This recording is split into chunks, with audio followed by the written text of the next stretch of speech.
Boom, should have sound now. What's up, guys? Those of you that remember the Logitech headset right here, the one that replaced my old tried and true. This one I bought from Amazon. Like every 5 or 10 minutes of talking, it just turns off. And I have to pull the microphone boom down, put the microphone boom back up, and then, yeah. I'm just using the webcam. Looks like the volume's cranked. So you guys should be able to hear me, right? Let's see what's going on. It's been like a month since I did one of these. So uploading a couple photos. Looking at the comments real quick. A couple of these names might be a little new. This guy says he's a do-it-yourself hack. Can he still join? Well, it depends on hack. I know that the name is HackFree, but there's two different perspectives of hack. There's hack, like a guy that's just a hack, like in the industry, he's a hack because he sucks and doesn't care. And then there's like hacking, like hacking, you know, like sometimes I'll say, I hacked my unit to turn it into a heat pump. That's definitely new since the last time we did a live stream, but I think I uploaded a video of it. So you guys hear me okay? Okay. T-Lex says it sounds excellent. Yeah, so it's no boom mic. It's just going through the camera, the Logitech camera. So that works okay. That always worked pretty good. I just got this plugged in. So, all right. So it's been a while since we've done anything. Chainsaw Charlie. Heck yeah. So who saw my video when I shot the Chainsaw Charlie Goodman unit that I had? I uploaded a video of that last week or so. Was it or 2 Saturdays ago? I'm running over the cord. I took this extra condenser I had. I took it out to the desert. Shot the hell out of it. Well, not as much as usual because we have to conserve ammo because you don't know when we're going to get any more of it. So that sucks. But that was pretty fun.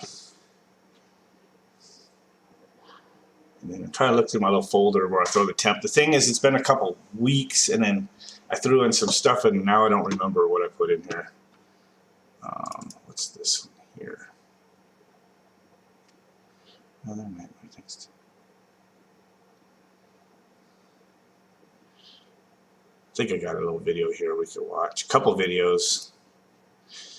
And then we'll, and now that I don't remember I made quick little edits, and I was going to play them during a live stream, and then I didn't do a live stream like a week ago. So now I might just have to play them, and then we'll just use the live chat to explain what's going on in these.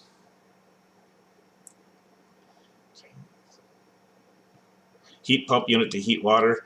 Yeah, you guys probably seen I updated that. The big water source heat pump is disconnected now. I made a smaller heat pump to heat my water heater. Heat the water tank. I guess it's. And it's just a small little rotary compressor, not even a 1 ton now. Hodgepodge parts. The rotary compressor came from a little LG, one of those portable room units, those ones that suck that you just hook the condenser air out the window. So I took the compressor out of that. I took the evaporator coil, which was a condenser coil, and base plate off of a low temp unit from a wine cooler. I converted the condenser coil into an evaporator coil with circuits and everything and capillary tubes I calculated, and then added the compressor, the water, refrigerant to water heat exchanger. And it's actually working. It's been heating our water for on and off for a couple weeks as I was adding insulation and whatnot to it, and then now it's like completely heating our water heater heating our water, I should say, for like the last week. Surprised I don't have any photos right here of it, but I know I posted video of it already, so I think it's pretty cool. Sir Galahad asked about installing Goodwins. We're almost all commercial, and I'm not really the installer, so I'm not installing any, and it's very far and few in between if our company ever installs one. So mostly Trane, Carrier, ICP, Lennox, and of course all the LG, Mitsubishi, Daikin,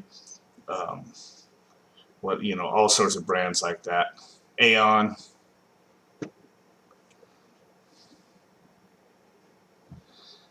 Yeah, good ones suck.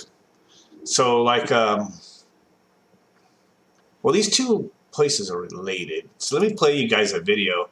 I got a video for you guys. I'll let it play. And then if I need to, I'll stop it to interject something if you guys have some questions or whatever. But I went to a job kind of out in the outskirts of the valley here. And it was a church, and there was quite a few ladders to climb to get to everything. So check this out.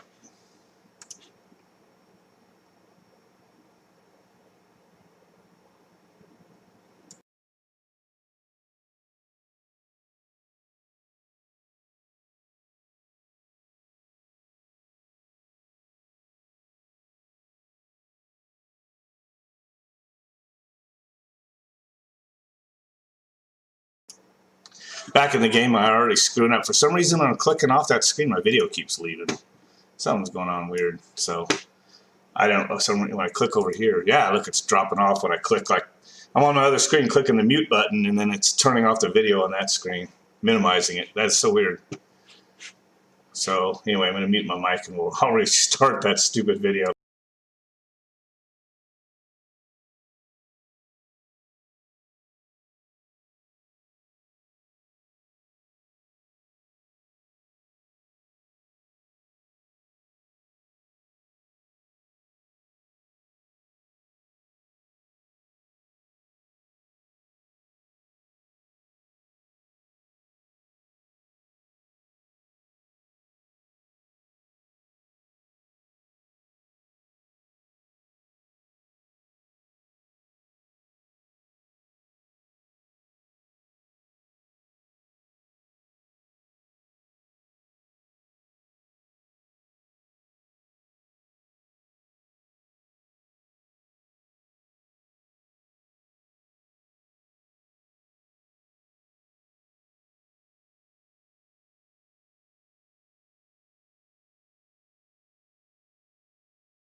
Oh, there's no sound from the desktop audio? It must be a setting because of changing.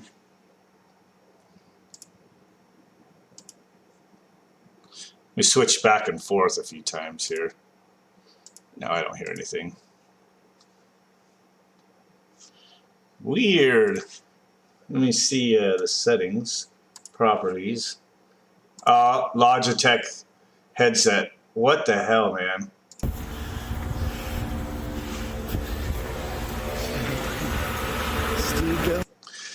This is not starting out so easy, is it?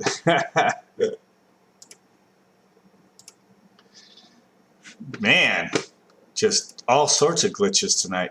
So basically, I'm not going to replay that whole part. I'll just catch you guys up. But this was just my access. So I got on the first level of the roof, walked around, get over here, climbing this ladder right here that I'm on. And they have this little step ladder here. And then there's another ladder. And then it goes up. Look at that. Then another ladder right here. So I go up that one. Yeah, and this is where I'm looking around, trying to figure out where to go. So I'm trying to find this condenser unit that's back here. So let it play from there. Nice new unit up here. I have a feeling. Nope, it's got to be over there. Okay. So, took me an air handler for that unit I haven't seen yet.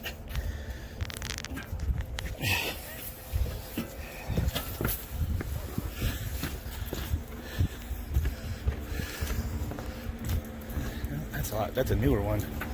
I'm looking for an old turd.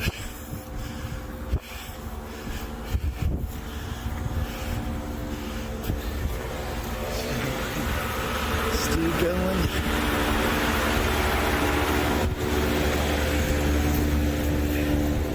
can't be this one. It says a 5-ton unit, but that's a big old train air handler was just in there. Seems to be about where it was. More climbing.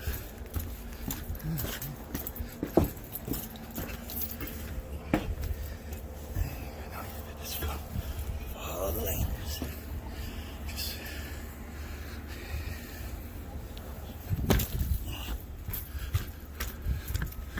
There's a condenser. Guess that ream is connected to that train air handler inside there. That air handler was awfully big for a 5-tonner. A lot of duct. I don't think that could be it. Little baby condenser over there. There's just no way.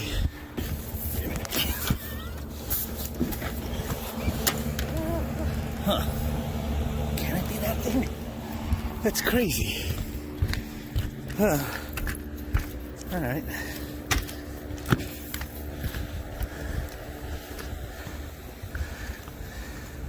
Definitely an adventure. At least there's ladders to get up here.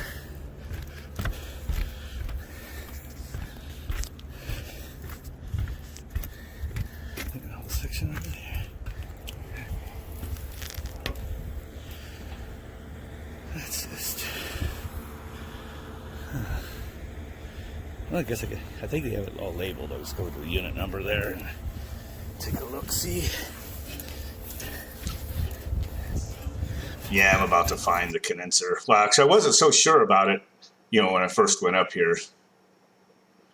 So there's a lot of climbing around on this roof. Where did I find it? But anyway, I think that was actually, this video is mostly for just the access of the roof. So kind of was a lot of different ladders to climb. Then there's another section of the building where I guess they don't have access to the pop hatches, but I had to put a ladder up and then use different ladders that they had laying up there to go up over the middle and then down. Actually, I have an aerial video of it. It's going to show maybe later. Where did I put it? Climbing multiples. Oh yeah, so I have that video right here. It's probably the one I really should have showed you guys, but A Wild West just started the video a few minutes ago, but I had a lot of little technical glitches so far, all rusty. And I think the Goodman unit that I shot and killed is haunting my computer because it really trying to mess up my live stream today. So here's a video clip. Again, I don't remember the context of the edit I made because I meant to live stream this like a week ago. But this is the same job, I believe, if I want to play the right video, and it's just like the access to the units. A couple of units are just horrible in there.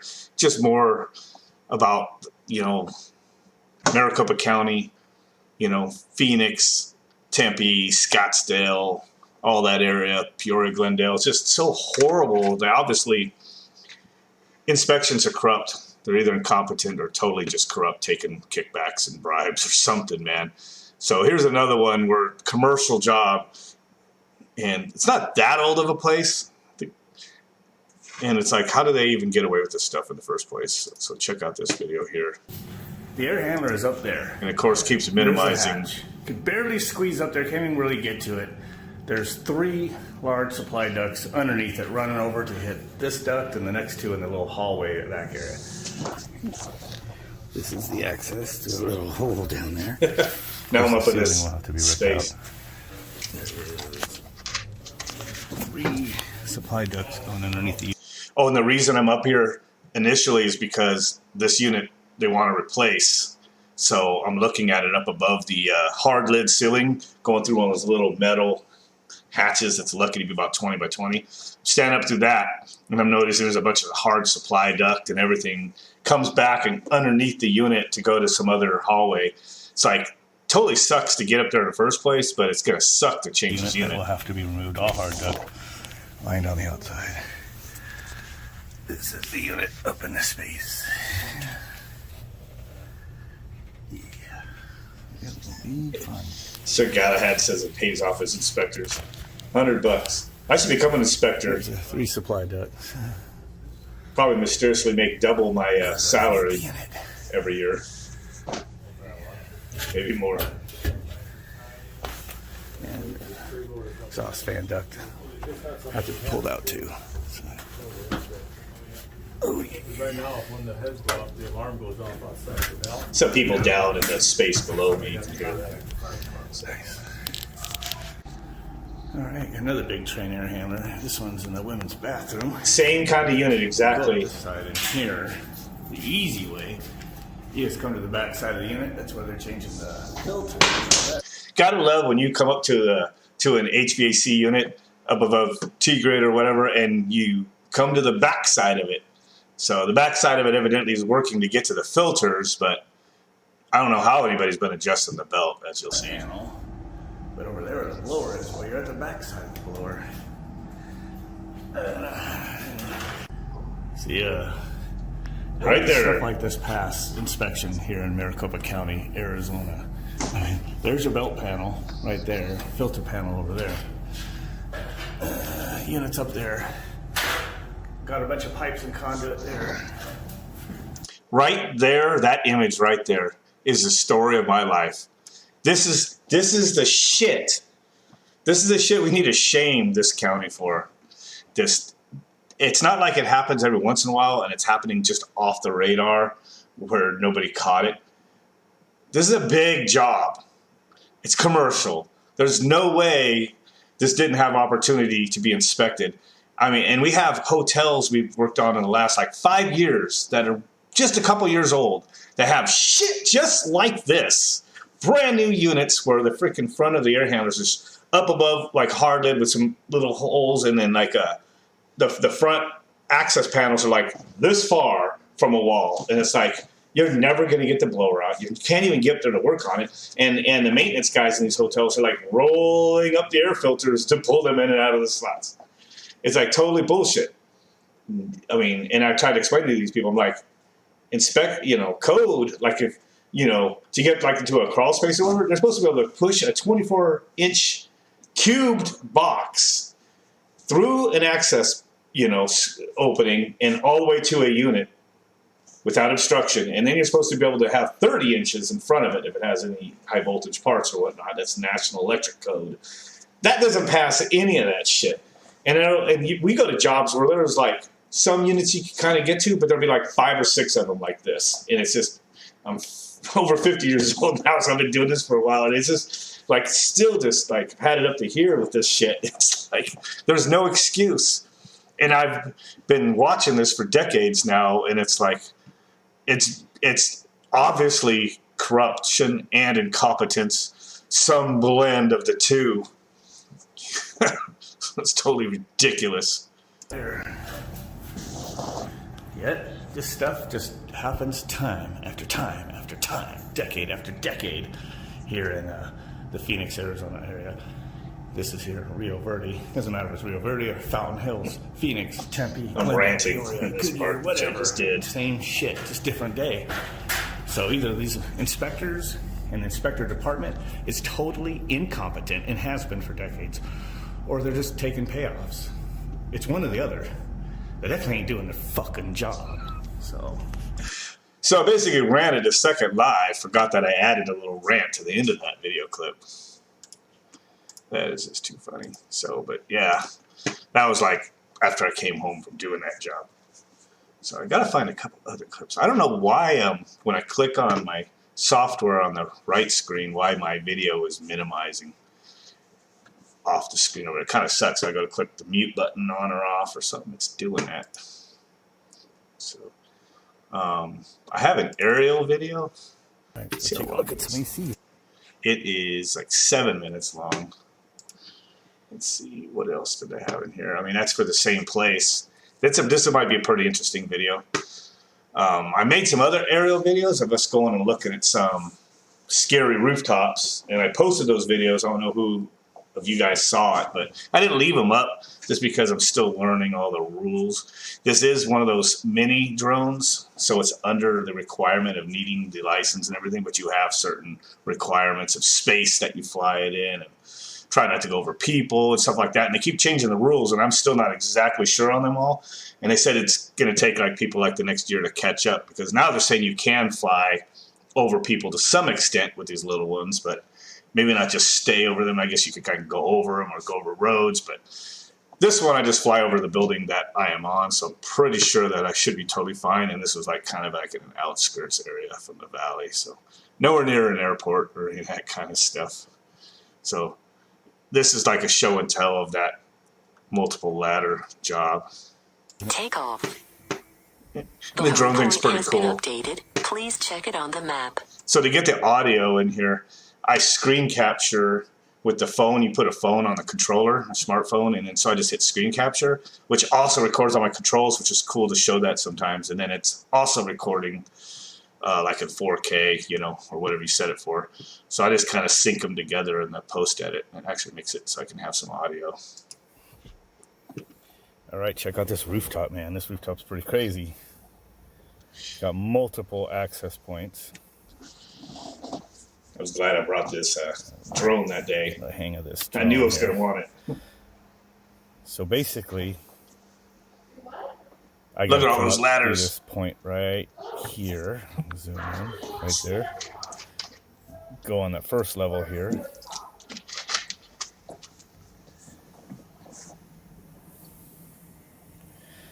And then kind of walk on that level over here.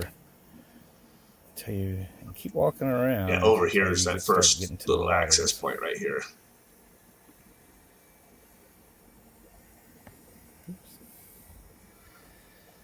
There you go.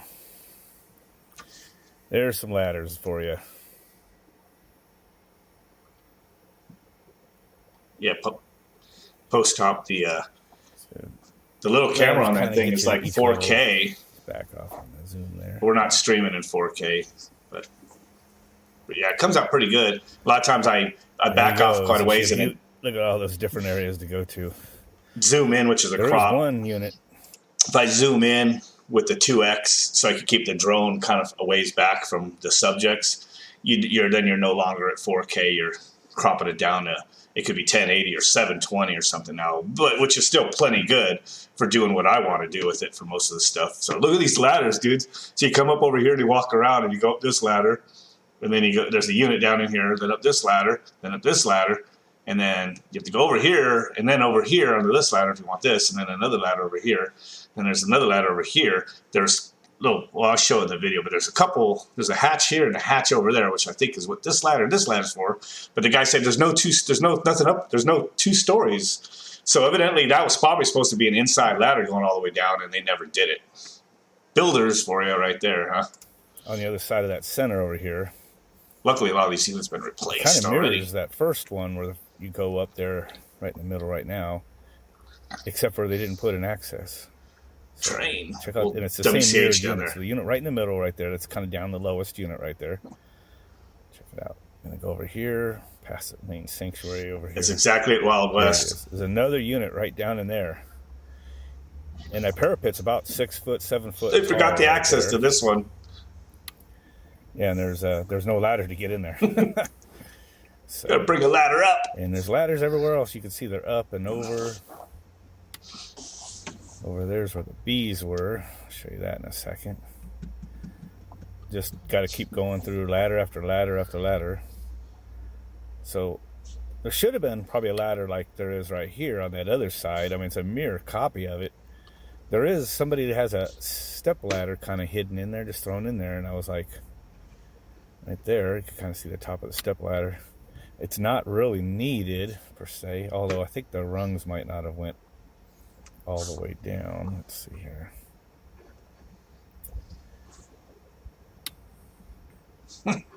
You almost get dizzy watching this stuff. The rungs didn't go all the way down on that ladder, so that's why they got that there. So that was a screw up because the ladder rungs go all the way down on all these other ones. Yeah, these parapets right here, they're taller than you could look over. They're probably like 7 or 8 foot. You can see that's like a pretty tall step ladder right there. They left there, and I guess whoever the maintenance guys are probably older guys, so they get up and then hop over. And maybe they're grabbing this ladder to get over on the other side where they forgot to put one of these ladders. So it's like no access to that other one. Yep. So quite a few new train units here, so that's good. Clean shaven. That unit there, the split system over there. Hopefully I'm high enough over here at the moment.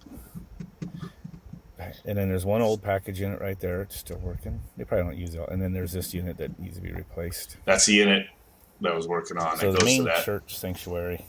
And then you got 4 large rooftop units on each side. Each one's 10 tonner, so that's 80 tons of cooling, plus the 4 splits for the rooms and whatnot that are down there. Bathrooms, things like that. And who is it? The TJK HVACR. He mentioned a DGI Mini 2, and that is what this one is. It's a DGI Over 2. here, though, man, you have to, like I said, you have to use ladder upon ladder to access it.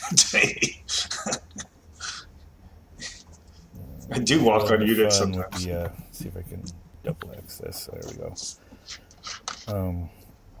Right here, man, right in that ductwork there, that foam right between the unit and the ductwork there's a beehive or something down in there. There was a lot of bees flying around. Yeah, there was. So other interesting thing is there are roof hatches, 2 of them up here. One right here,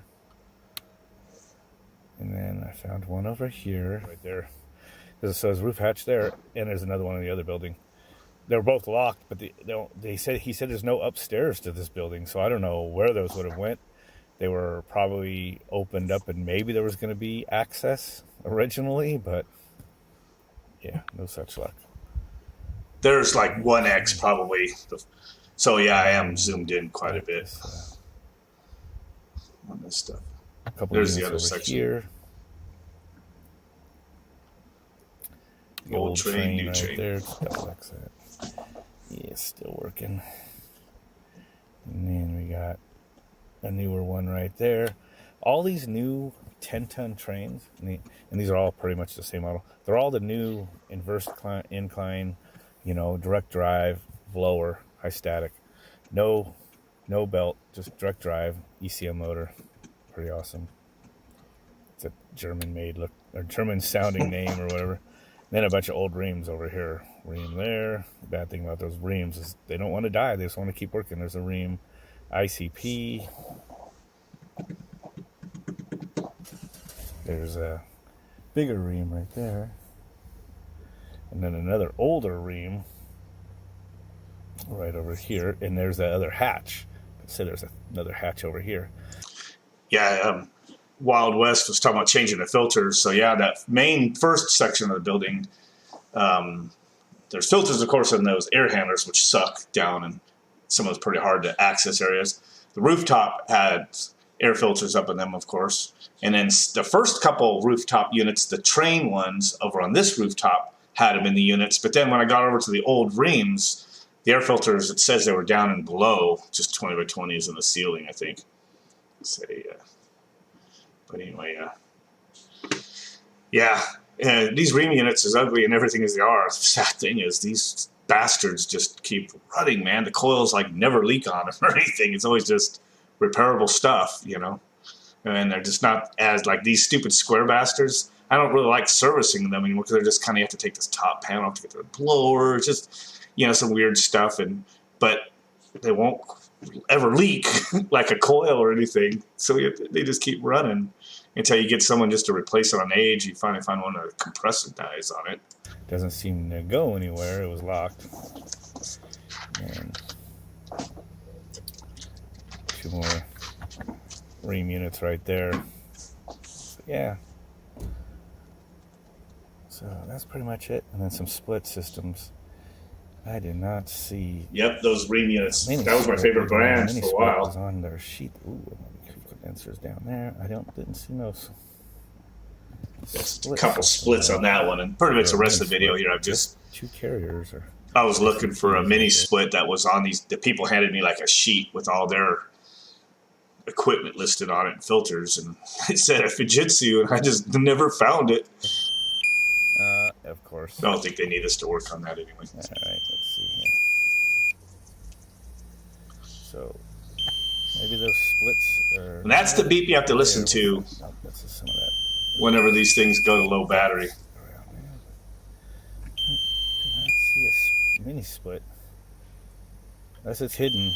The guy didn't. But isn't this awesome, man? You just fly this thing around and just look at everything. It's pretty cool. We don't hit no trees that are higher than the other ones. There's back to where it started. Right there's where we got to put the crane. So that'll be easy. I even flew it up to take a picture for the crane. It was awesome. A little better picture than Google Earth.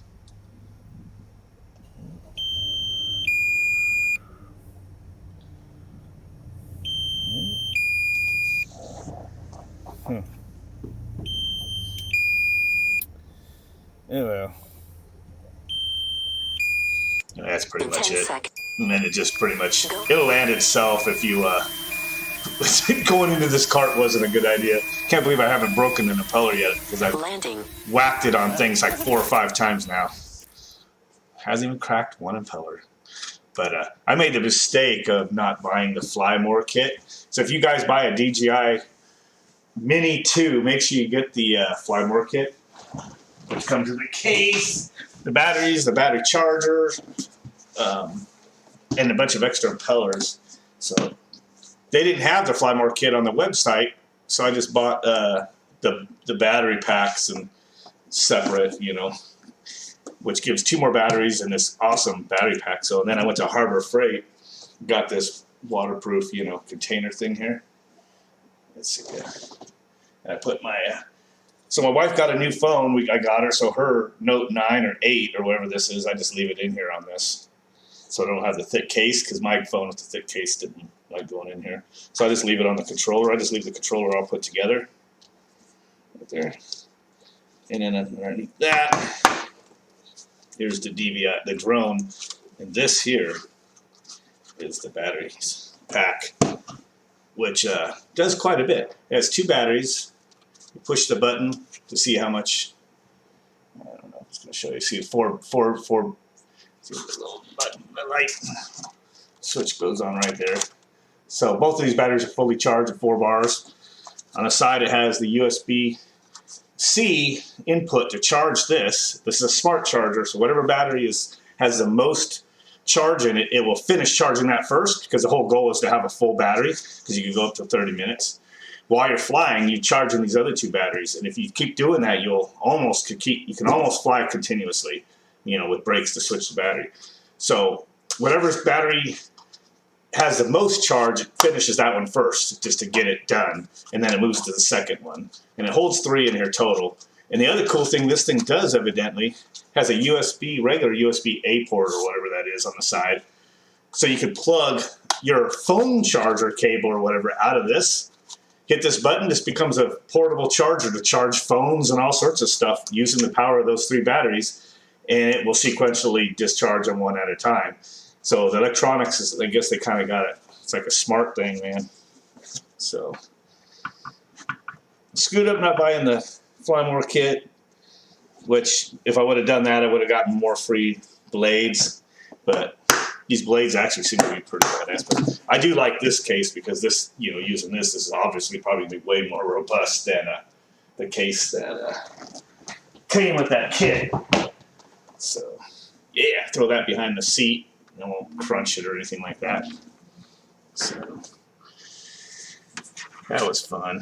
And then, I don't know, some of you guys might have seen that I worked on the brother-in-law's Chevy SS here. What's up, guys? Let's pause it.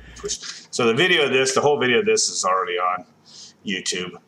But this is an all-wheel drive, 6-liter, pickup truck called the SS. So it was like 2003. He always wanted one, but I guess it's, when you get to almost 20 years old, you start running into all those issues, worn parts and stuff. It's got some gauge problems with the dash or something. But he said it has the death wobble. I couldn't really find a lot of slop in the ball joints when I tested it. It's, that is kind of a peculiar thing. But he was told it needed it, so he had already bought the parts. And then, but when I'm underneath, I noticed the drive shaft, the output shaft of the transfer case, the drive shaft, you can move that thing side to side, so that, for all you know, that could be some of the death wobble he gets at highway speeds, and it happens randomly. So, but anyway. So we pulled, first thing it is, of course it has torsions. So I just count the threads, or we took a measurement, and I had him loosen those. And then It's just in the videos, it's kind of showing the order to do it. I kind of did one side, and then we realized what order to do everything, and then I did the other side kind of on film. My daughter records me. So that's what we did right here. So not too bad. I didn't realize at first on the first side that most of the CV joints I've taken out, like in Dodges and stuff, they're like a front-wheel drive car. You have the one spindle that goes to the hub, and then there's a spindle thing or whatever on the other side that sticks into the differential. And you have to take the ball joint loose and then pop out the one side first, and then you can pull it out of the other end. Well, this one has 6 bolts right here that just come off, and it leaves this 6-bolt flange on the differential. So that was cool. So just actually take that out right away and get that thing out. So when we did the second one, it was much faster. So we changed both A-arms, which is with the ball joints already installed. We changed those in just a little over 2 hours, which ain't so bad. I know all the tricks for getting apart all those pressed, taper joints, where your ball joints and your tie rod in and stuff. I get those apart in like 3 or 4 seconds. I don't use a pickle fork or any of that stuff, and I get them apart in about 3 or 4 seconds every time, which you'll see in this video if you guys watch it that I posted. And right here's how you do it. This is how you do it. I learned this from rednecks where I used to live up in Payson, and this is still to this day. I learned this in the 80s, and this is still the best way.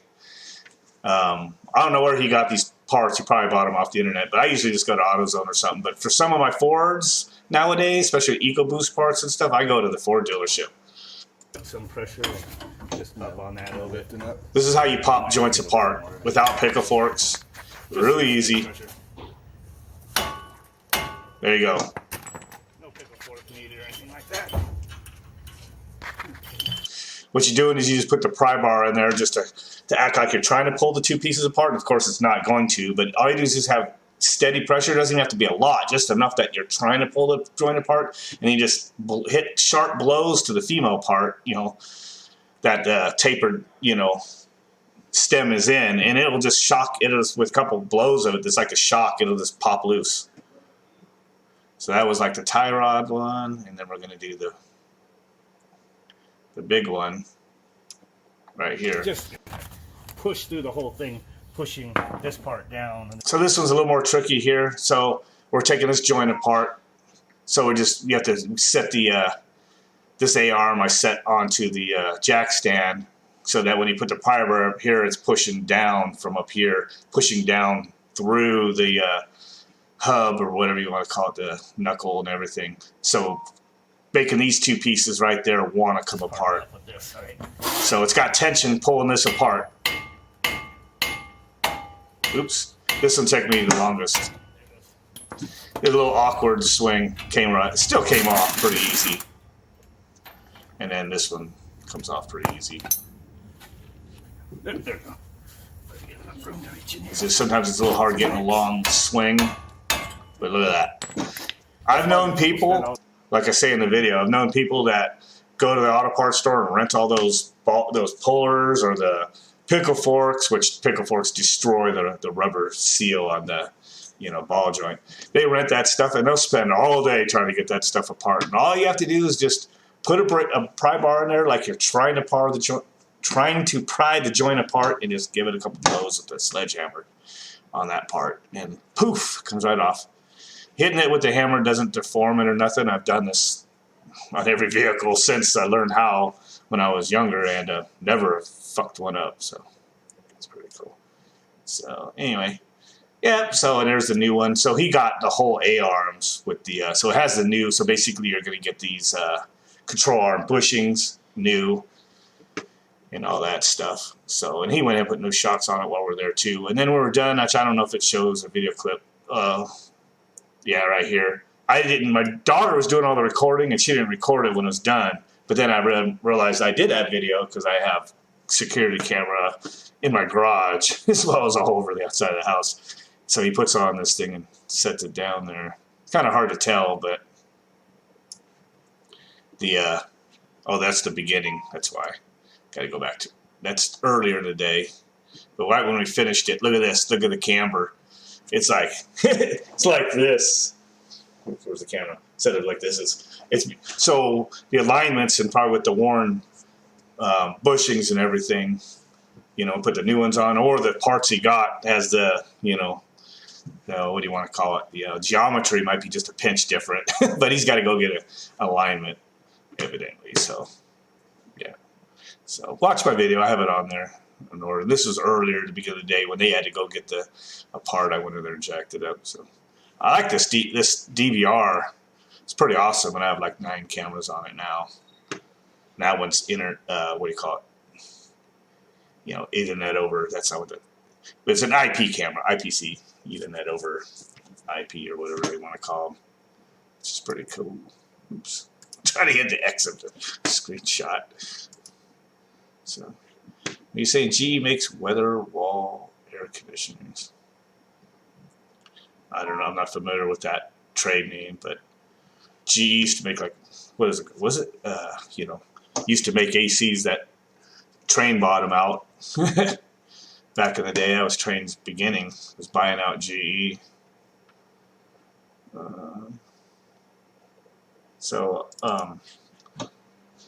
Here's a video of us. I'll just mute it.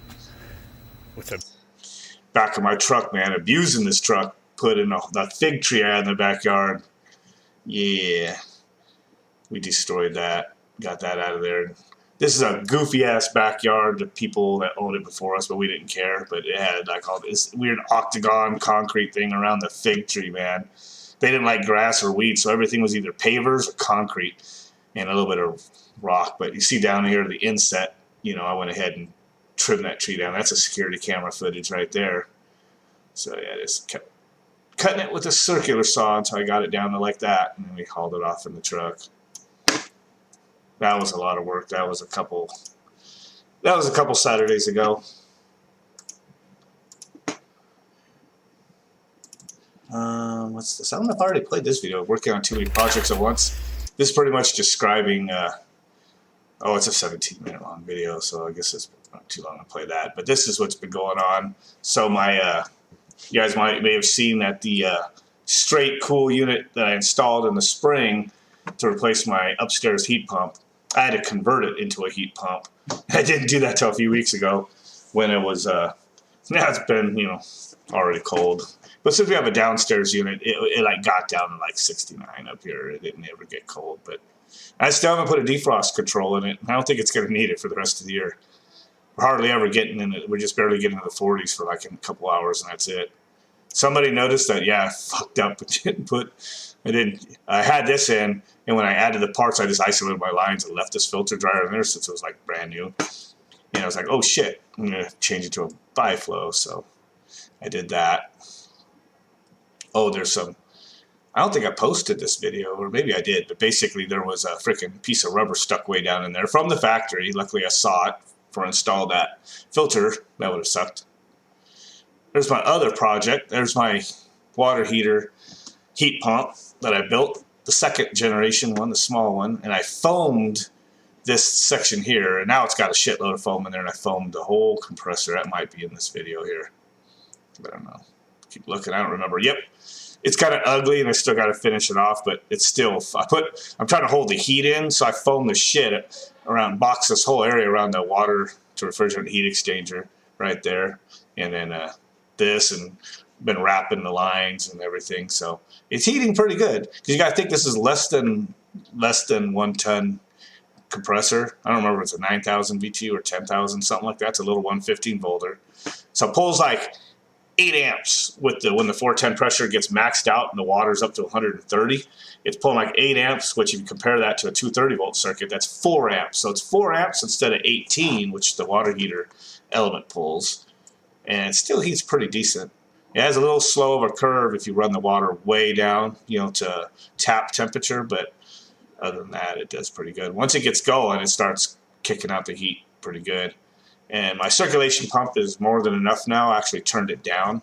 But that was the issue I was having with the bigger old Train water source heat pump I was using, was that the pressure, it was R22. It was getting up there and tripping.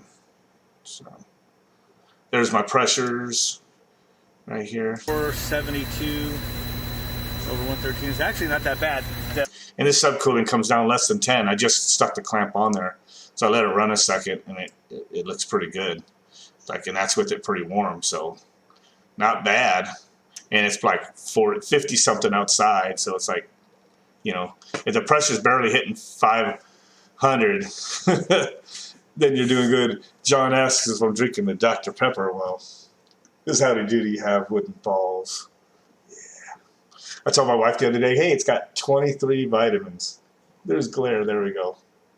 Everything's backwards. 23 vitamins. It's 23 flavors. Yeah. So yeah, this thing's permanently running. I just took pictures. Let's see if I can get to them in my folder here.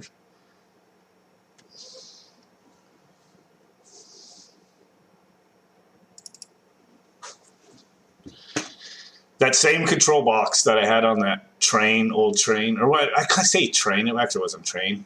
I wound up using the train compressor in the Mammoth. It was a Mammoth water source heat pump. But anyway, this is a control box I had mounted on the side. This is an old VAV control box.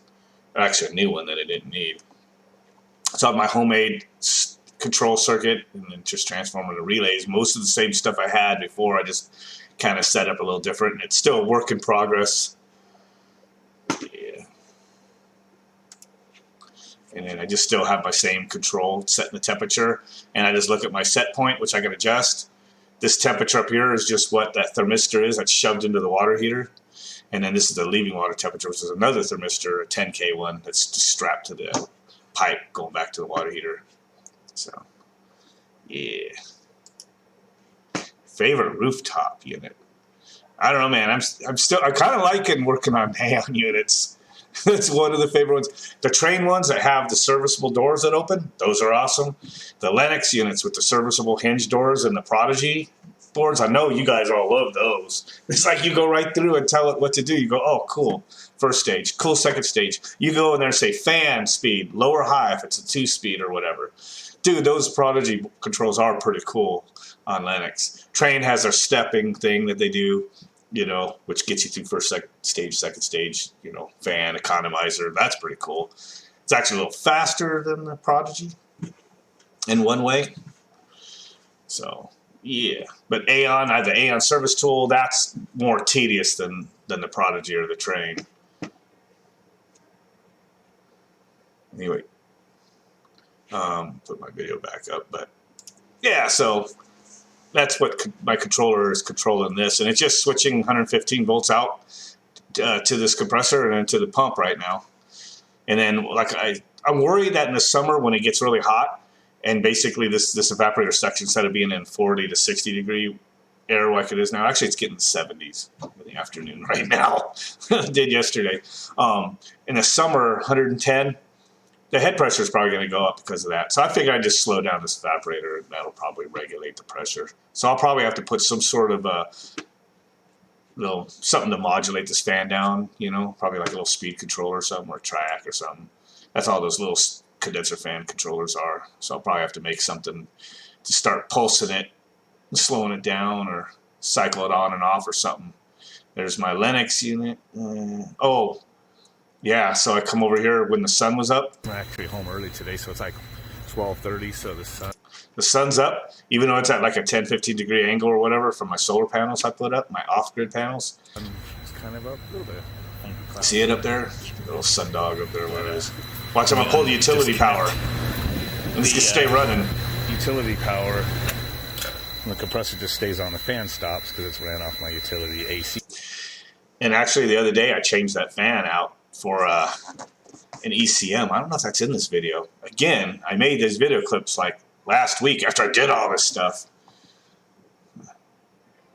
Use a resistor box for train R2s. Skip straight. I don't know what you mean by resistor box, but I mean, to slow down a fan, the crappy way is to use like just do a clipper, which is what a Triac does. So if you guys ever use those little condenser fan speed controllers that you add from ICM with the 2 knobs, that's all those are, as a clipper. Bad thing is, as the motor slows down, it gives a pulse. You know, the current is really high because it's when you first put the magnetic field and the motor's not up to speed, the amps are pretty up there, so you know, but it still controls the speed. So it's better than nothing. I think that's a little better than turning them on and off, on and off. So we'll see how that motor likes that. Either that or I could I can rig some other, maybe an old Mitsubishi, ECM motor on that bastard. That'd be cool. Some of those, if you could find them, they actually only have they have 300 volts going, and then another a supply voltage going, and then 30 volts or something, and then you have a 0 to 15 volt or something like that. I might be mixing that up, but I've never tried it at home, but I'm going to someday with one of those old motors if I get my hands on one that still kind of works. I thought I took one home, but I don't know what I did with it. But I was messing around, checking the amps, had everything hooked up. There's my old rectifier that I made that takes my utility AC 230 volts and sends it, makes it 300 and almost 330 volts DC right there.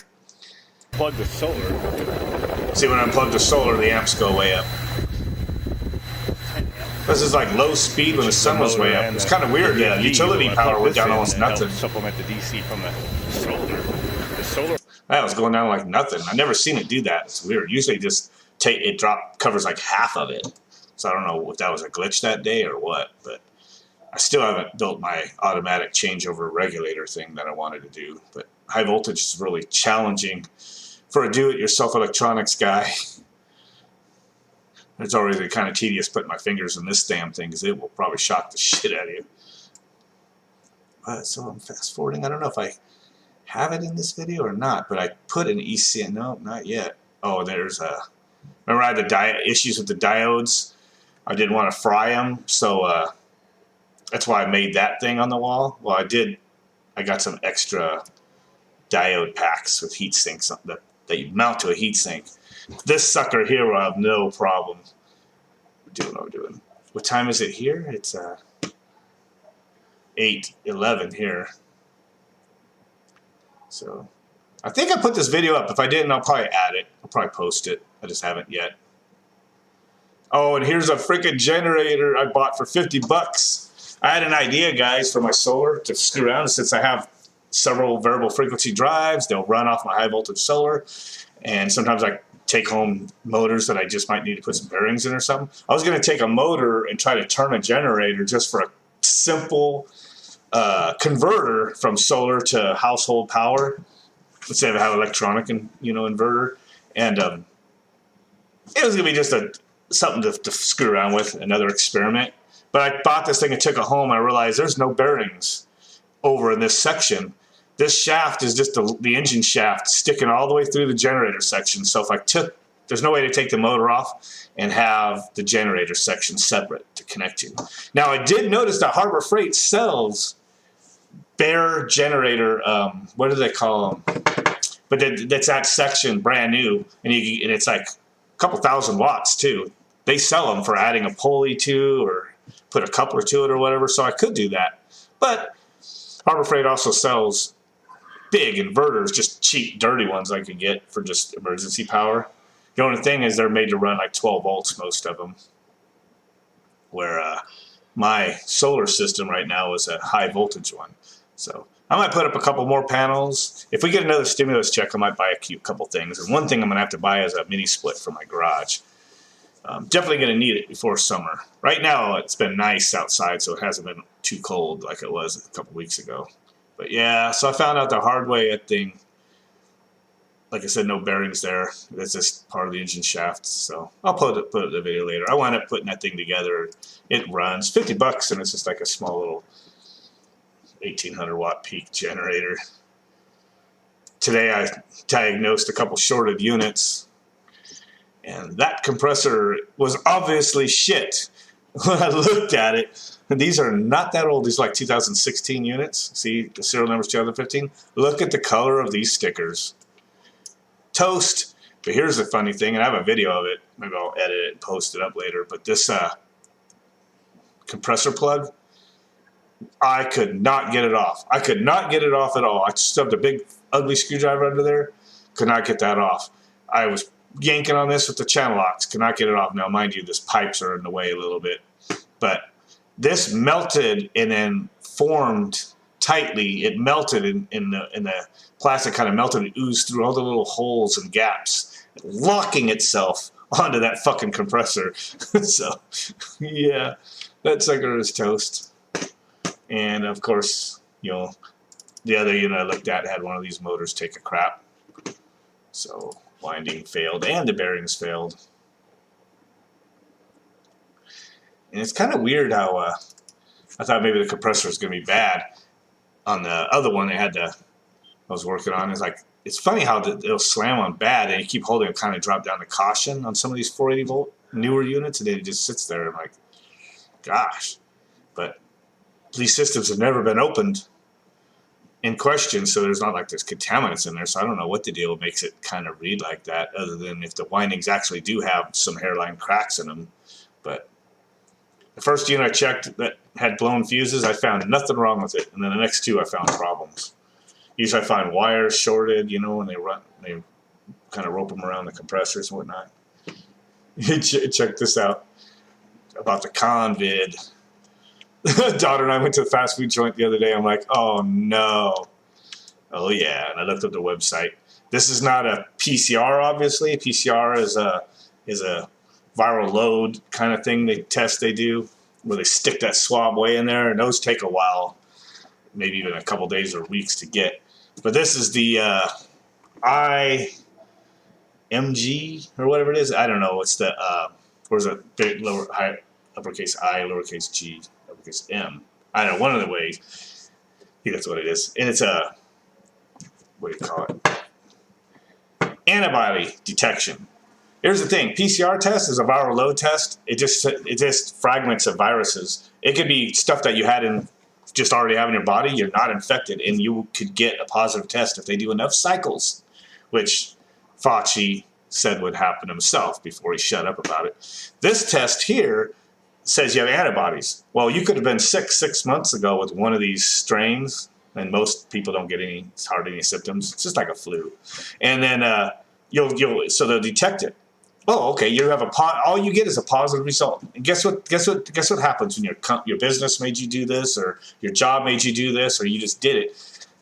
The outcome is quarantine 2 weeks. You could be totally immune to it, and you have to quarantine, and your employer or whatever will say quarantine 2 weeks, or if you're trying to fly a plane or whatever, they have all the things. And then once you take this positive test and then have so much time, then you're allowed to fly or allowed to go back to work or whatever. At our work, they got government money, and they get 2 weeks paid vacation. Kind of sad that I never tested positive myself. So, and here's one thing. I don't know what you guys think of this. I'm not convinced of it. My sister loves this thing, but I know you guys have heard of QAnon, right? Well, look at this truck that was driving in front of my daughter and I yesterday. They definitely are into the QAnon thing. And it took me a while to realize what this is, but it's called Where We Go One, We Go All. Oh, and it says that down here too, where we go one, we go all. It took me a while to realize what this was, because people were putting this, in mostly conservatives, into their profile on Twitter and whatnot. And it says, trust the plan. So, I don't know. These people that are into this, they actually literally think that Trump has something up his sleeve, and I guess what they believe Q is a bunch of good people still within the government, and they're waiting. And they still believe that something's going to happen right before the inauguration, and creepy Sleepy Joe is going to get, thwarted out from corruption or false, the election scam or something, and Trump's going to be reelected. So I don't really have that faith right now. But if that happens, I'd be happy. But I don't have that belief or tell that to people, because it's sound crazy saying that, especially at this point. But anyway, it was interesting to see this truck. Probably somebody my sister knows or something, because she's all like, I just now noticed looking at this and zooming it in now. It says Q here and it says Q here. So I don't know. It would have probably been interesting to meet the person and talk to him. So I don't have anything against him. I'm just not convinced that that's a thing. But I could say the sentiment behind it could be, can't say there's much wrong with it, but who knows? Who knows? I know everything is fucked up and weird. So, yeah. that was that. I'm gonna go back to another video, but oh shoot, go back. And you guys will like this, but remember I told you it was warm? Yesterday it was like 75 degrees, and my daughter and I are out. We had the windows open, the top window open, and driving around. And this picture just happens to have palm trees right there and everything. Couldn't have said it better right there. Yeah. And my shirt that my daughter has on says, "I survived 2020." And then it says hashtag Plandemic real small underneath it. Yeah, Pence, man. Yeah, he really stood up for everything, didn't he? What a bummer. That daughter I just had the picture, she always says, "I don't really like Trump." She goes, I don't like Biden either. But she goes, "Pence, I like him." But I don't know. Pence seems to be kind of like a coward right now, right? Shirt is awesome. I've gotten her a couple different ones recently. Let's see if I find the other picture of it. And then I'll almost be done here with the live stream. A very all over the place live stream that I wasn't prepared for, but I thought I should just do one. Here, check this. Get through. Okay. Click on that. It's a funny video. If you guys saw this one, yeah. She likes this shirt. Now that's an awesome shirt right there. And funny thing is, a couple months ago, most like 90% of people be mad at that. But I'd have to say, there's a lot of people that, not even just conservatives, there's a lot of people that ain't trusting that mRNA vaccine that they came out with. Hell no. She has a couple of cool shirts, but and then my daughter playing with the radio all the time. What did you do to my stereo? I didn't do anything. It's on random. No. It's on shuffle, and yet the Focus. SD card keeps playing red quite a bit. Out of almost 1,000 songs on that card, that's about the 20th song we've heard on our drive. I know, it's red, shuffle everything. From red. Because the USB drive likes red. You like red? Yeah, I do, and so does your USB. That's her explanation for that 11-year-old.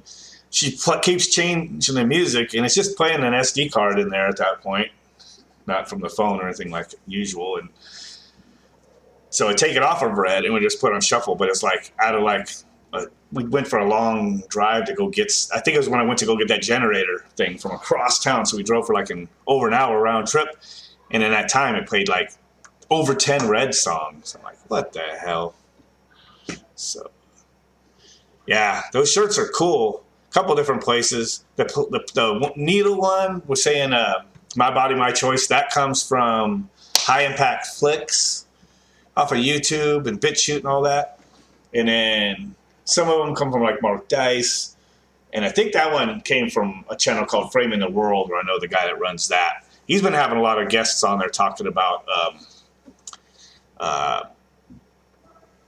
like the Plandemic and stuff. They call it. I keep saying Plandemic. I keep saying COVID all the time because that's what that guy High Impact Flick says. And I kind of like it because it kind of gets you out of the algorithms. And you spell it like that, you won't get the auto detection so much. So, but my daughter's favorite band right now is freaking not Red anymore. She went from stupid shit like Imagine Dragons, which I don't freaking listen to. Then she got into Skillet and stuff because of one of her older sisters. Then she got into Red because I found that band and she really liked them. She was playing just Red all the time. But now I thought it was funny to play it at first when they came into the mix, and then I got some of their albums. But the band Beartooth, holy crap, man, that's her favorite band right now. And then she's just plays them all the time. And that kid has a weird, selective memory. She has cerebral palsy, but it's almost photographic for some things. But it's she doesn't have to think about the answers when it's something that she's already thought about or whatever. It's kind of funny, like what she just did there. It's is this your favorite song? And it was the song in the lines, and she goes, "No, that'd be my number 2 favorite." My first favorite, and I go, what's your first favorite? And she's like, bad listener. It's just like instantly said, this is your favorite song. I was like, nah, number 2. That'd be number 2.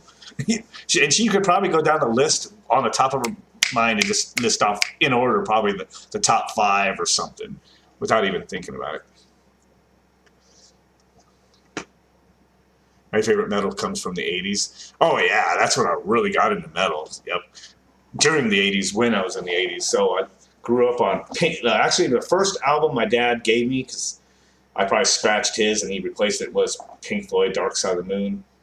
And then he started giving me Beatles albums because, back then you'd get them scratched, there'd be a couple scratches. He'd buy a new one and then gave me mine to play on my own little record player. So I had like Magical Mystery Tour on the Beatles and that kind of stuff. And I had Pink Floyd, Dark Side of the Moon, played the crap out of that. And then the radio, back then, the radio was all playing like, the Rolling Stones was still new, and Styx was really new and all that stuff.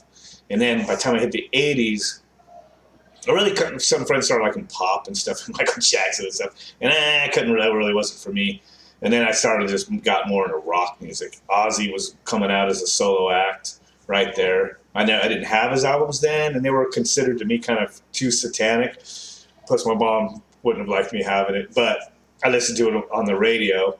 But then the bands I really got into in about 82, 83 was like Rat, R-A-T-T, I listened to the Scorpions, all that stuff, but the bands I had at home was like Rat, and then Bon Jovi, and Skid Row, all those bands, through that 80s stuff. And then Metallica came out right when I was getting into, Def Leppard actually was in there. I had Def Leppard. Quiet Riot, really liked them for a while. They don't quite hold as much as Rat, though. Those 2 guitarists, but that Warren DeMartini guy with his blues touch and just how he riffs, just runs through licks throughout the songs in different parts. Back then, that guy was awesome. Way good guitarist. Never really got the credit he deserved. And then, of course, Dokken, as Wild West is mentioning, liked Dokken a lot too. George Lynch. So that guy's awesome. Dokken, I like Dokken a lot. But Rat, I had several of the albums. Somewhere around here, I think I still have Invasion of Your Privacy is on LP. I was poor, and I remember I used to sell these tapes. They were probably they were either defects that someone would get to sell cheap, or somebody was dubbing them and printing on them themselves. But it would be like one side would play fine, and the other side would be kind of messed up. So that's why I was thinking they were like defects or something that they would buy and sell in surplus or something. I don't know, but you buy them for like $2, instead of 10 for the good one. And took that back, and then the guy had it on LP, and that's how I got Rat on LP. I think I have like a Def Leppard on LP. I have some old Heart albums on LP. They're just sitting there down in the garage. I don't have nothing to play them on. What do you think you were, Michael Jackson? No, I was saying that when I first was becoming like, we first moved to Arizona and I was 10, and then so I was like 12 and 13 when Michael Jackson came out, and that's what I'm just saying that's what like my junior high friends were listening to. But I couldn't really get into it. But actually, when Beat It first came on the album, I thought it was a rock song, and I was like, okay, that's pretty cool. And my brother's like, oh, my uncle was saying something about Michael Jackson that's probably nothing to repeat. And I was like, whatever, and then some making fun of him and stuff. And then it did turn out that is Eddie Van Halen that played the guitar on that. At least he played the solo.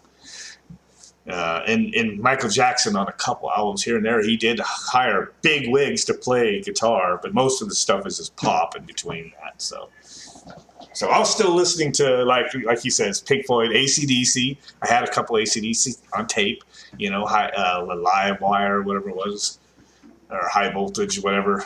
I'm screwing it up right now, but, I had that one when I was really young, and then, of course, when they got the newer stuff. Back in Black is like classic now, but that was like the newer AC/DC, Back in Black, and it was like they had been out for a while, man, and then that was like the new stuff as they were getting older. And then they still made music after that. So yeah, the first Rat, I didn't have like the first Rat album, but I had the Out of the Cellar was the first one that I bought of theirs, and then I had the Invasion of Your Privacy. And then those other couple ones that came after that, I can't remember what they're called, but the one was Way Cool Jr. and stuff on it. Oh, in between I skipped one. The one that has a dance on it. That was a real departure, but it had some really cool, bluesy riffs on it, though. It has the song Dance, and I'm trying to remember what the name of that album is called now, but that was a Dancing Undercover. Is that the name of the album? Gosh, did you Google that? But yeah, that was I like that. I played the shit out of that on cassette back in the day. But overall, looking back, of course, like Out of the Cellar was the Down and Dirty, first awesome. Where you just crank that fucker up and just when it kicked in the first song, Wanted Man, was the first song, and then I think Round and Round was track 2. Yeah, I have to explain to my kids that I go, most people played like LPs, and then if you had portable, it was either 8-track, which most cars had, and you couldn't rewind it, and you're lucky if you had one that had fast forward, and then you could jump tracks, but it would just randomly jump around. You have to wait for the end of the song and try to catch your favorite song. It wasn't like you don't just hit a button like you do right now. And then, then we had little reel to reels, big reel to reel, and then we had cassette. And some cassettes would search, and it wasn't until we had CD, Tears for Fears, I wasn't big on that stuff, but I was into MTV then, so I fully heard all the popular stuff. But there's a couple of their songs that I liked. And there's a couple cover songs done by other bands of their songs that are really good. Red does, it's not them. It's the other band from that era, but they do. It was that song I played in the video of my daughter. Gosh, let me go back to it. Now, this one. This is a cover song, actually, from Red. My stereo? I didn't do anything. It's on random. No. This is an awesome song. And The original was pretty cool. Keeps playing Red quite a bit. Ordinary World, which is... I'm having a brain fart. I know exactly who it is. And I can't think of it right now. Who's the band that does it? Duran Duran? No, but it's from that era. Dang it. Who is it? Ordinary World. I don't think it's Duran Duran, is it?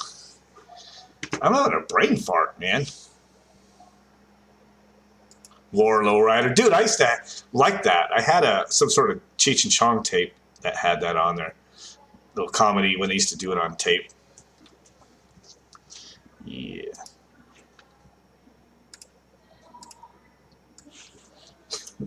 I'm just having a brain fart, so I can't. I have to know what it is now, because I'm gonna. It is Duran Duran. Okay, yeah. Duran Duran does "Ordinary World," which is one of their ballads, but it's a pretty cool song. But then Red, if you guys haven't heard it, watch the Red version of that. It's actually pretty awesome. They have some pretty cool songs, Red does.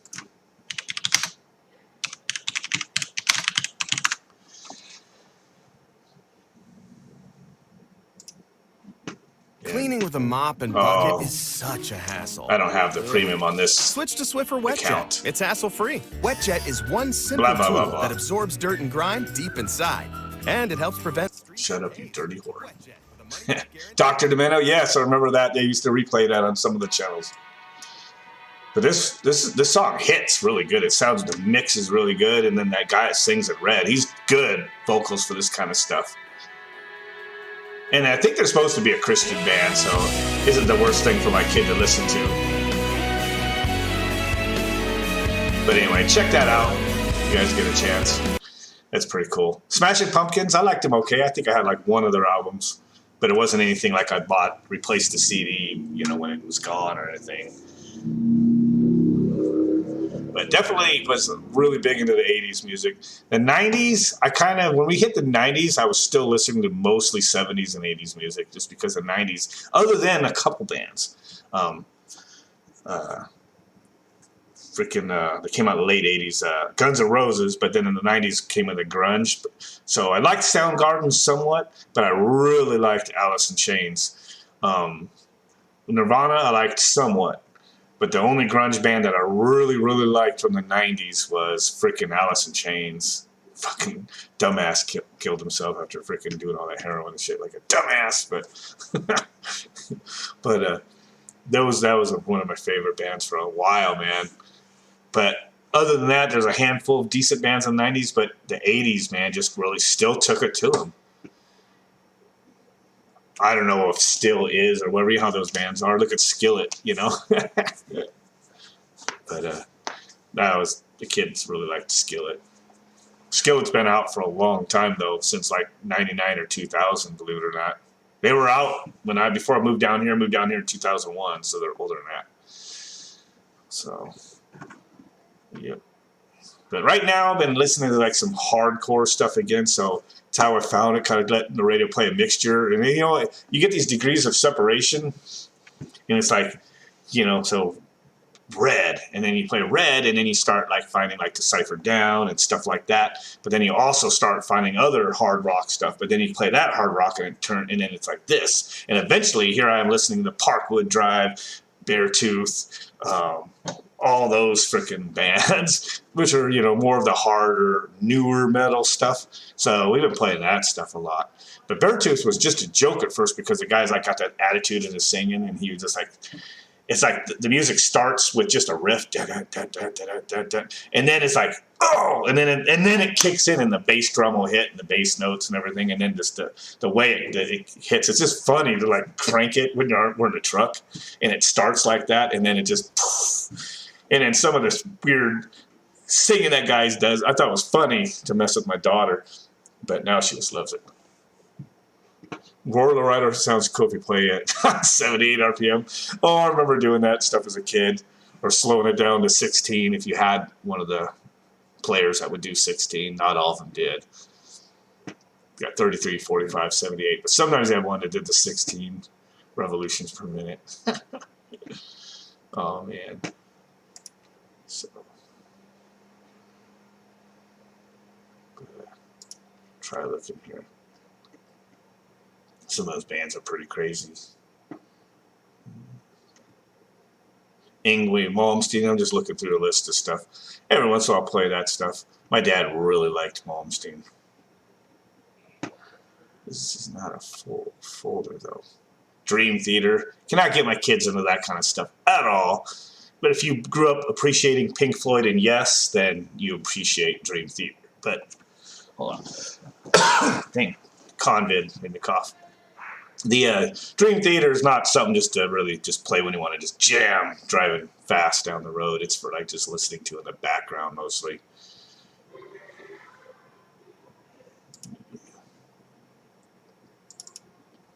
Bad Wolves. Bad Wolves is pretty cool. I like Bad Wolves. They got pretty good. Blood Simple. I'm just looking through my music folder. They're pretty hardcore. I haven't seen anything new of them in a while. Bullet for My Valentine, All That Remains, Adelita's Way, A Day to Remember. Dream Theater's math rock. Yeah, that's a real technical stuff. Fight the Fury, Fit for a King, Ozzy From Ashes to New, Gemini Syndrome, God Forbid. Oh, that's old stuff. Godsmack. Godsmack has a pretty new album that's pretty freaking good. Try to get her to like it. We watched the Godsmack concert on YouTube, and my daughter, again, the palsy makes her obsess, and when she thinks about something, it's hard for her to change her mind. But I'm like, I know it's cool. I go, see how the drummer has his kit? And I shouldn't have said it this way at first because it set her mind. I go, and then I go, guess what happens halfway through the concert? Because I've been to like their concert before. I go, Sully, the lead singer, you know, the leader of the band, they roll out like his drum set. It's kind of almost bigger and more fancy than his drummer. So he gets that, and she's like, that's rude.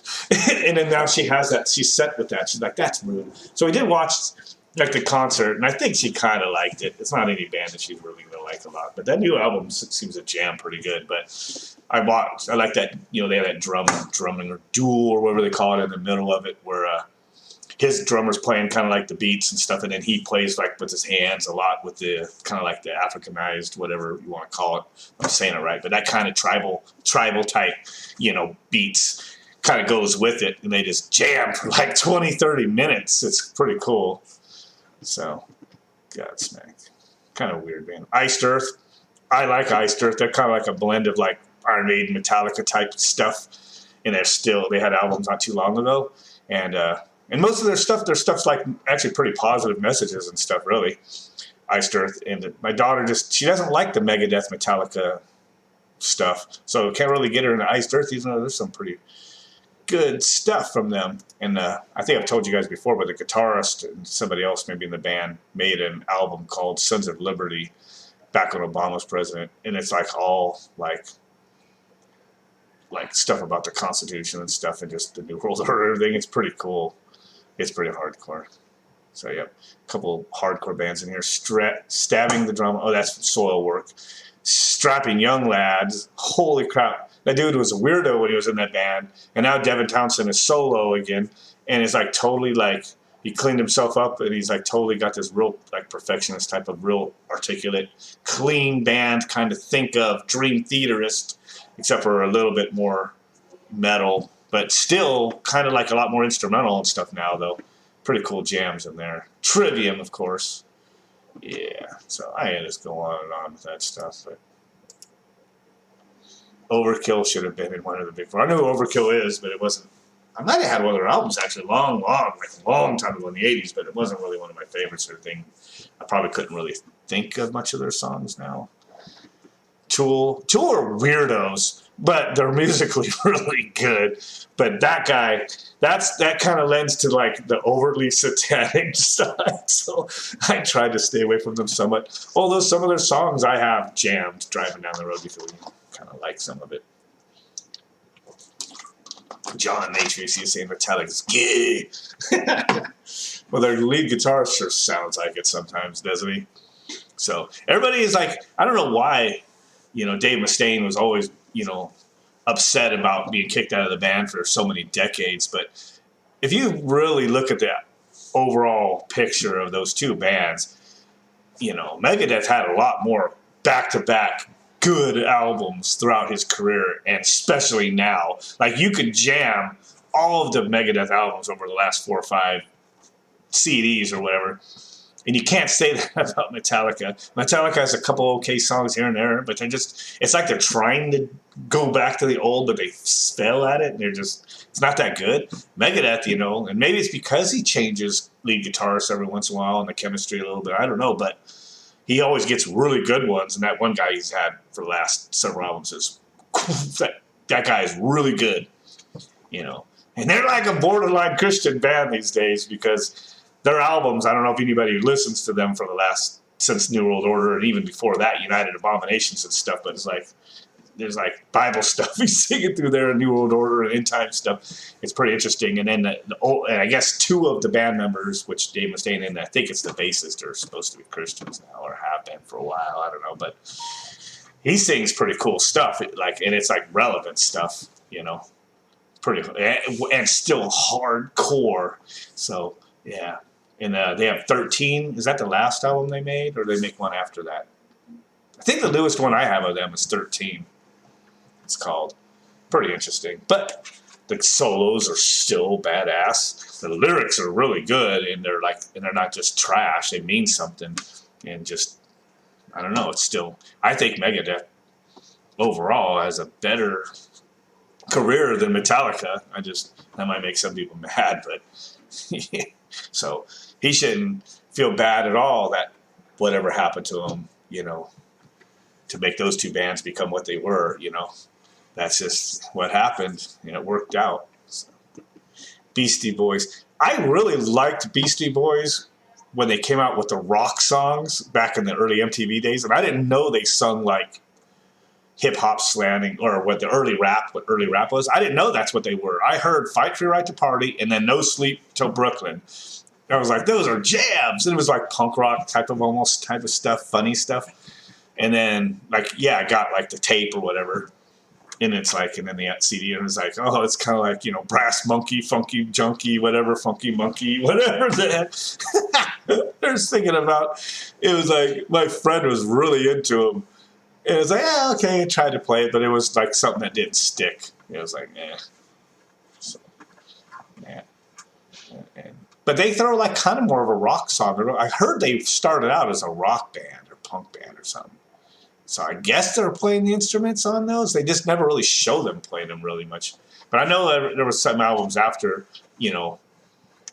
every once in a while they would play one where they actually had bass, drums, guitar, it was actual band music, not the samples. The Beastie Boys more known for the samples, for sure. Before rap as we know it today, you know, that kind of stuff, you know, I could tolerate someone kind of playing maybe because it was just like funny stuff or whatever. But the way rap eventually became and stuff, and maybe I'm screwing up by calling Beastie Boys kind of like rap. Maybe it's something else, but that sampled up type of stuff.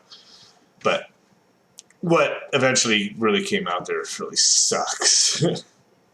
Sucks ass. Hip hop, rap, all that kind of stuff is just burns brain cells, man. And so does pop music. So, dude, I told my wife, I just need an hour for a live stream. I gotta put my clothes in the dryer. I think it's almost 9. But anyway, that was a nice little chit chat. I probably won't save this video. I'll probably just delete it after the stream.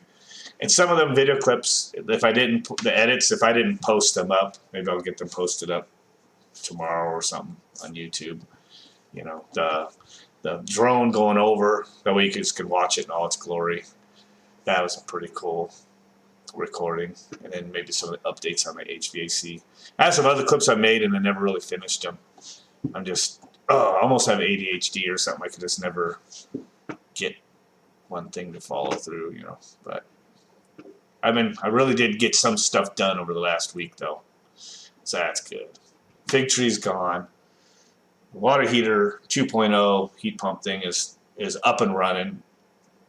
It's actually up and running enough just to kind of leave it. I just got to put like a rain shield over it. And I'll probably be putting a mini split in my garage here pretty soon, maybe. So see what it does with that. And that might be something I might want to try to tap into some solar. So still trying to decide what to do. New Order. That sounds familiar. The band New Order. I think that was more like pop, though, wasn't it? Right?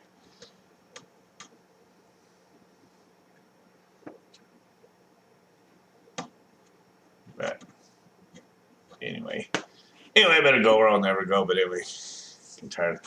It's good to do a quick chat, a quick hour and a half long one or whatever it's been. Where does it tell me the time? It says, I don't even know where it is. But over here, I can look.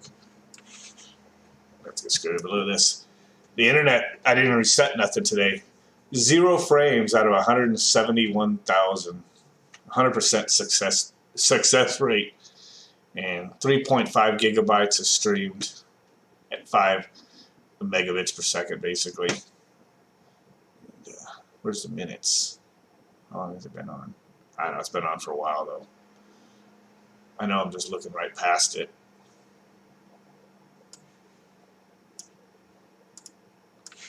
I don't know where the... Oh, here we go. I can figure this out. Hour and a half. Yeah. Definitely time to cut it. So, all right, guys. I'll catch you guys later. I'll get the videos posted up when I get a chance.